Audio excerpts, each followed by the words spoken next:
So, in our previous lecture, we have read that the four guests of Dr. Heidegger, they started to laugh, they started to make jokes at the old age, and to the Dr. Heidegger himself and the old lady, widow Wycherly, she has even ventured to go to Dr. Heidegger and ask him to dance with her. Means this is the frivolous manner in which they are behaving now. Pray excuse me, answered the doctor quietly. I am old and rheumatic, and my dancing days were over long ago, but either of these gay young gentlemen will be glad of so pretty a partner. But Dr. Heidegger, as he has always been behaving in a very calm and cool and serene manner, so he, in a very polite manner, he answered that, excuse me, please excuse me, I am old and rheumatic. That means I have grown old and I am a rheumatic person also. Rheumatic means having that pain in the joints, and my dancing days were long ago over. But these gay young gentlemen, three persons who are here, they will be very glad of such a pretty partner to dance with. Dance with me, Clara, cried Colonel Killigrew. And at once Colonel Killigrew cried, the dance with me, Clara. No, no, I will be her partner, shouted Mr. Gascoigne. In a very soon, Mr. Gascoigne has shouted, no, no, no, I will be her partner. I will dance with her. She promised me her hand 50 years ago, exclaimed Mr. Medbourne. But again, Mr. Medbourne exclaimed, no, no, no. She promised me her hand 50 years ago. Means they are in a manner started to argue that who is going to dance with widow Wycherly. They all gathered round her. One caught both her hands in his passionate grasp, another threw his arm about her waist, the third buried his hand among the glossy curls that clustered beneath the widow's cap, and they even started fighting over the widow. One has just hold of her hands, another hold of his waist, and the third one had started to caress her hair. In a very youthful manner, they started behaving. This is what to say. Blushing, panting, struggling, chiding, laughing, her warm breath fanning each of their faces by turns, she strove to disengage herself. And by every effort, she tried to get rid of these people, yet still remained in their triple embrace. But still, she was being embraced by the three of them. Never was there a livelier picture of youthful rivalship with bewitching beauty for the prize. And the writer says, he comments that you could never have seen such a youthful rivalry with such a beautiful prize, है ना. इस तरह की rivalry, इस तरह की जो प्रतिस्पर्धा, इस तरह का जो कंपटीशन है, you might not have seen. ऐसा आपने कभी पहले विटनेस नहीं किया होगा जैसा अब इन दो लोगों के बीच, इन तीन लोगों के बीच हो रहा है. Yet by a strange deception, owing to the duskiness of the chamber and the antique dresses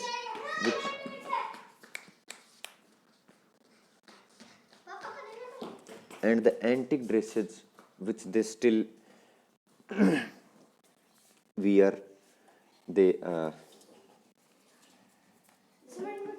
yet by a strange deception, owing to the duskiness of the chamber and the antique dresses which they still wore, the tall mirror is said to have reflected the figures of the three old, grey, withered grandsires, ridiculously contending for the skimmy ugliness of a shriveled grandam.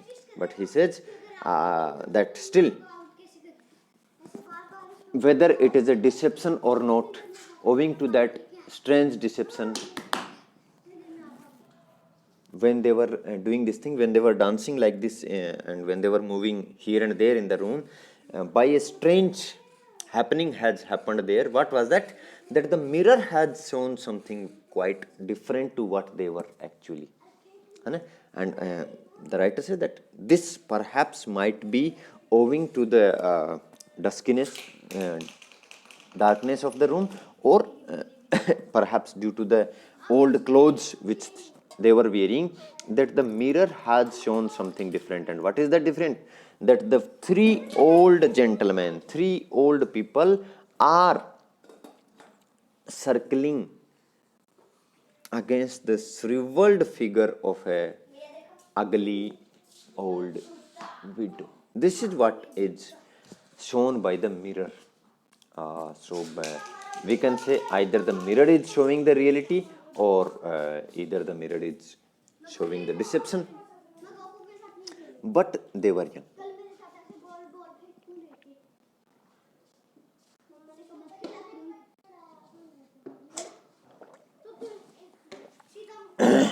Their burning passions proved them so. But still, we can say that they were young. And how can we call them young? Because their burning passions, they have proved them young. Inflamed to madness by the coquetry of the girl widow, who neither granted nor quite withheld her favors, the three rivals began to interchange threatening glances. And now, inflamed to madness by the coquetry behavior is the behavior of a woman to attract men. सो वो जो उनको जो रिझाने के लिए, उनको जो लुभाने के लिए जिस तरह का बिहेवियर विडो वाइचरली कर रही थी, उससे उत्साहित होके these three people have now started to throw threatening glances towards each other. As they struggled to and fro, the table was overturned and the bright stream across the the vase dashed into 1,000 fragments, and the mishap has happened. When they were trying to get hold of the widow, when they were struggling in this manner here and there in the room, what they did? They overthrew the table and the vase was being thrown to the floor, and it has dashed into 1,000 fragments.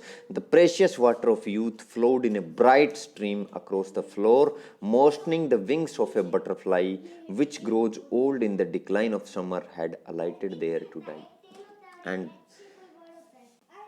the magic water flowed all over the floor, and there it has invigorated a butterfly which has fallen there on the floor just to die there because it has lost his youth. The insect fluttered lightly through the chamber and settled on the snowy head of Dr. Heidegger. And due to the effect of that water, what happened? That the insect has fluttered its wings, and then it has settled on the snowy head of Dr. Heidegger.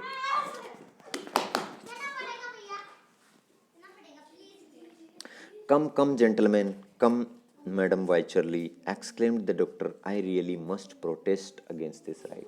Then he said, come, come, okay, cool down, all people.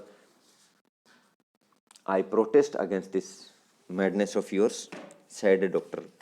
Heidegger. Means you must sit nicely. I must protest against this behavior of yours. They stood still and shivered, for it seemed as if grey times were calling them back from their sunny youth. But they all stood silent and they shivered, means and it appeared as if again their old days are coming back upon them, because the vase was overturned, the water has gone away. They looked at old Dr. Heidegger, who sat in his carved armchair holding the rose of half a century, which he had rescued from among the fragments of the shattered vase. At the motion of his hand, the four writers resumed their seat the more readily because their violent exertions had wearied them, youthful though they were. And now they, at the motion of Dr. Heidegger, sat down in their chairs, and now they are looking at Dr. Heidegger, towards Dr. Heidegger, who was holding that rose, 55-year-old rose in his hand.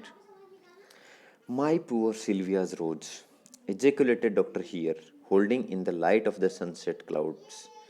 It appears to be fading again. And then he exclaimed, he told that very same thing which is happening, that it appears that my poor Sylvia's rose is fading again. And so it was, and yes, it was happening. Even while the party were looking at it, the flower continued to shrivel up till it became as dry and fragile as when the doctor had first thrown it into the waste. And it again reached to its primer position, means it has again become shriveled and that dark colored. He shook off the few drops of moisture which clung to its petals, and Dr. Heidegger shook off again those some drops of that liquid which were still clinging to some of the petals. I love it as well thus as in its dewy freshness, observed he. And Dr. Heidegger observed or announced to the party that I love this flower still that much as I loved it in its freshness. Pressing the withered rose to his withered lips while he spoke, the butterfly fluttered down from the doctor's snowy head and fell upon the floor. And the butterfly, which had survived for after drinking that water for the moments, for some minutes, it has also fluttered and it fell down from the doctor's head to the floor, means it died. His guest shivered again, and his guest again felt that shivering. A strange chillness, whether of the body or spirit they could not tell, was creeping gradually over them all. And again, that old age, that chillness, that coldness is spreading over them all. They gazed at one another and fancied that each fleeting moment snatched away a charm and left a deepening furrow where none had been before. And each fleeting moment has stretched away charm from them, have stretched away a vigor, a portion of energy from them, and it has put those marks again on their faces. Was it an illusion? Again, the same question. Was it an illusion? Had the changes of a lifetime been crowded into so brief a space, and were they now four aged people sitting with their old friend Dr. Heidegger? Means no one can tell that whether it was some delusion, some magic, or not, because that youth which they have experienced some moments ago, now it has again gone away. Are we grown old again? As so soon, cried they dolefully, and in a very sorrowful manner, in a very sad tone, they cried that are we growing old again? In truth, they had, and in truth, they had already grown old. The water of youth possessed merely a virtue more transient than that of wine, and the water of youth had some virtue, but it the writer compares it to the glass of wine, that it has some transient powers of transforming or lifting up your spirits a bit more than that of wine. The delirium which it created had effervesced away, and the delirium, the exhilaration, the energy, the enthusiasm which it has created has now faded away. Yet they were old. Yes, they were old again. And it is the reality that they were old again. With a shuddering impulse that showed her a woman still, the widow clasped her skinny hands before her face and wished that the coffin lid were over it, since it could be no longer beautiful. And a very means pitiful manner the women had, the lady, old widow Wycherley has clasped her hand over her face as if the lids of coffin were open and she would go them into them, means it is better to die than to live in such a position. Yes, friends, we Ye are old again, said Dr. Hiddeker. Dr. Hiddeker said, yes, friends, you are old again, and lo, the water of youth is all lavished on the ground, and the water of youth is also no more. Well, I bemoan it not, for if the fountain gushed at my very doorstep, I would not stoop to bathe my lips in it. And he said, I don't mourn it, I don't lament it, I don't feel any kind of sorrow for it. And I must say that even if the fountain had gushed at my doorsteps, I would not drink it. No, though its delirium were for years instead of moments, such is the lesson you have taught me. He says, even if its effect is for years than for moments, as we have witnessed here, you have taught a lesson to me that I will not drink it. What Dr. Hiddeker wants to say here is that if we lose that experience, that serenity, that wisdom which we have gained in our old age, then that kind of youth, that frivolous youth, that mischievous youth is of no use. But the doctor's four friends had taught no such lesson to themselves. But the four friends of doctor, they haven't learned any kind of lesson like this. They resolved forthwith to make a pilgrimage to Florida and quaff at morning, noon, and night for the fountain of youth. But they have decided that soon they will be beginning a journey. Pilgrimage is some holy journey है ना, जैसे अपन बाबा रामदेव जाते हैं ना पैदल यात्रा पे, that is pilgrimage. सो उन्होंने ये उसको एक धार्मिक यात्रा के रूप में, एक धार्मिक पद यात्रा के रूप में उन्होंने उसको लेने की निश्चय किया. That soon they will make a pilgrimage, they will make a holy visit to Florida and search at day night and morning from the quaff, and they will drink at morning, noon and night from the fountain of youth. उन्होंने क्या decide किया? that they will go to Florida and throughout the day keep on drinking the water from the fountain of youth. So this is it. This is a kind of lesson which through that experiment the writer has taught us that the frivolities, the mischiefs, the irresponsible behavior which we have in our youth age, that gets pruned over the ages when we grow old. And if we lose that experience, if we lose that serenity of ours even after growing old, then it means we haven't learned a lesson from our life, and that is a bad thing. This is it. Thank you.